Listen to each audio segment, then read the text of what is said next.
Hello, it's Vanessa and welcome to my YouTube channel. If you're new, bienvenue to my YouTube channel, and if you're not new, welcome back. So in today's video, I'm going to talk about how to go to Paris on a budget, or how to go Paris affordable. As you know, Paris is an expensive place to go. So I've just recently been there, so I'm just going to tell you what I did to find tickets or places in a budget. So if you're interested, keep watching. So, number one, finding cheap flights. I recommend going to an app called Skyscanner. And basically, Skyscanner is a website that looks for flights of airlines of every single country. No, yeah. So this is how the app looks. So it's just like a blue app. It looks like a flight app when you go in. Right now it says Manchester to Milan because I've been looking at Milan. But yeah, I'll soon take it off and put Paris because you can see right now. It's a little bit hard to see. But yeah, I've put Paris. I put Paris in general. And it's basically going to show you. I'm just choosing that right now. So once you choose the date, it's just going to show you a list of flights. You can see it says £52, £54. So when you click in, you do not buy from this website. You need to go on your own and go to the airline specifically. As you can see, it says Malta Air to go and to come back EasyJet. So sometimes it will do that. And it's just to get the cheapest airline. So yeah, you can just scroll through and see which one you want. But yeah, do not buy from that website though. Number two will be finding cheap airlines. So obviously Skyscanner does that for you, but if you don't have Skyscanner or you don't want to download it or whatever, the cheapest airline in Europe is Jet2, Ryanair and Wizz Air. Jet2, I don't know, like Jet2 does mainly packages, so Jet2 is affordable, but I don't consider it cheap for me. So I say Ryanair and Wizz Air are the cheapest. I would recommend Ryanair. I wouldn't recommend Wizz Air. Wizz Air is not the most reliable. I feel like it's got a lot of cancellations and it's got the prices are not consistent as well. And also, when I went to Paris, there was a lot of Ryanair. There was a lot of passengers with Wizz Air, and they were struggling to scan the barcodes through. It was just a mess, and I was just looking, I was like, wow, that I'm definitely not going to Wizz Air. But yeah, it is cheaper to go to Wizz Air, but it's just not reliable. And at the end run, it just works out. It might work out even more expensive. You never know, because there's more cancellations in Wizz Air. So yeah, I don't recommend Wizz Air at all. It's just not a reliable airline to go to, but it is affordable. Like Wizz Air should be your last resort, but it is affordable. I went to Ryanair. I think Ryanair is more trusted than Wizz Air. So yeah, also Jet2, you can go to Jet2. Jet2 is affordable, but I wouldn't say it's cheap. It's cheap, like Wizz Air and Ryanair, but it's affordable place. Like you can find flights for like £40 or whatever. Not to go to Paris, but it's affordable Jet2. So yeah. Airport, like, so when you go to Paris or when you do your research, you find that Paris is massive, really, really big. So there's not one airport. I'm guessing like London, there's not one airport, there might be a few. So it's kind of like that. So Paris got 3 airports. It's got Charles de Gaulle, mind the way I'm saying it, because I don't think I'm saying it right. Orly and Beauvais. So the closest one to Paris Center is Orly. The cheapest one is Beauvais, and the most used one is Charles de Gaulle. Obviously, I use Beauvais. Beauvais is the most affordable. And the reason is because it's the furthest away. It's like the north of Paris. It's really far away. To get into the center, it's like an hour drive, straight direct drive by bus. So that's what I was doing. That's what I was doing every single day. So basically, I went to Beauvais Airport, and there was like a transfer. So I was using transfer, basically I was using the transfer to get into town and come back. But obviously, I wasn't having no packages or anything because I stayed on the Buvai area. My hotel was in the Buvai area. So I just I just got the transfer bus every single day to come back just to get sent. And it's literally 1 hour direct drive to there.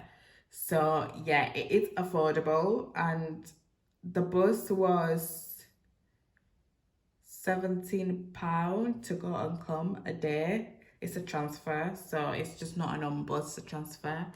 So yeah, so Buvai will be the cheapest one to go, but obviously if you don't want to do like an hour drive by the bus, you might not want Buvai. But I personally think it's a good one, and I think you should try it if you want something affordable.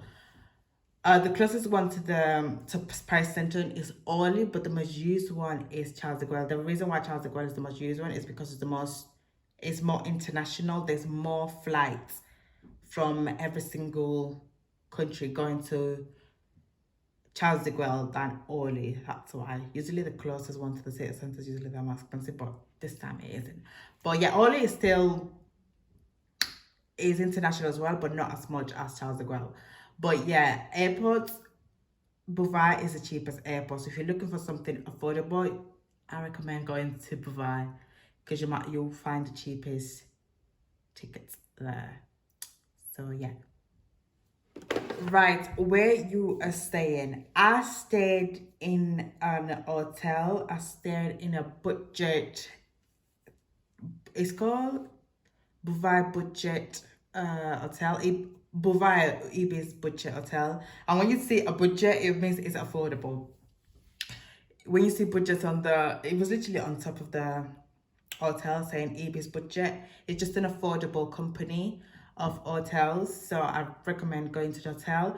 But obviously, hotel is a bit more pricier. So hostels will be the most affordable one to go. I've always been like picky with hostels, but I am gonna try a hostel out. And in Paris, they're actually pretty secure hostels. So you can find hostels for £20 a night, and it's affordable. And if you're staying for 3 nights, that ends up being 60 quid for accommodation. So that is really affordable. Mine was £200, estimating it for my accommodation. So for my whole trip. So hostels will be a very good one to go. So when you look at hostels, security is very important, as you need to remember you're sharing with people. There should be lockers. Some hostels will provide like lockers, padlocks, or like keycodes there, or some of them will literally tell you, so you need to bring your padlock. So just read the information carefully and see what you need to do. Also do your research. If you think of the bush area with males and females, or if you want a girls or male hostels like that. So yeah, and you can also, it's a very good way of meeting people in hostels. So yeah, so meeting people, making new friends and stuff like that.